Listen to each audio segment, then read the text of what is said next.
Assalamualaikum warahmatullahi wabarakatuh. Perkenalkan, nama saya Farhan Maftu ID, NIM 12031020 dari kelas Biologi Tanah B. Di video kali ini saya akan menjelaskan struktur anatomi akar dikotil dan monokotil. Yang pertama, kita masuk kepada pengertian akar. Akar adalah bagian pangkal tumbuhan pada batang yang berada di dalam tanah dan tumbuh menuju pusat bumi. Ada beberapa tumbuhan yang mempunyai akar muncul ke permukaan tanah untuk fungsi-fungsi tertentu karena persediaan oksigen yang terbatas dan aerasi yang buruk di dalam tanah. Berikut adalah gambar akar tumbuhan dikotil dan akar tumbuhan monokotil. Selanjutnya masuk ke struktur akar dikotil. Yang pertama itu epidermis.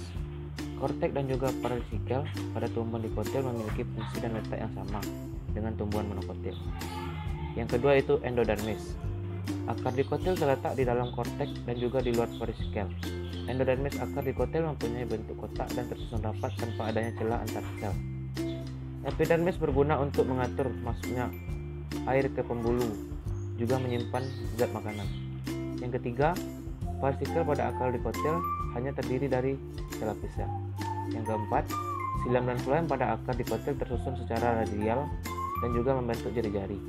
Silam berada di tengah dengan floem yang mengelilinginya. Di antara silam dan floem terdapat kambium. Yang kelima, pembuluh silam mempunyai dinding yang tebal dengan serat sedikit tapi mempunyai banyak parenkim. Yang terakhir, kita masuk ke struktur akar monokotil. Yang pertama yaitu epidermis atau exodermis. Akar monokotil terletak di bagian terluar akar, berguna sebagai jalan masuknya air agar menyerap. Yang kedua itu kortek akar berada di dalam epidermis, berguna sebagai tempat menyimpan cadangan makanan. Yang ketiga itu endodermis pada akar monokotil ini membentuk dinding sekunder yang tebal. Yang keempat yaitu parasikel akar monokotil terletak di dalam endodermis dan juga berfungsi membentuk kambium gabus dan cabang akar. Parasikel akar monokotil terdiri dari beberapa sel dan juga membentuk akar lateral.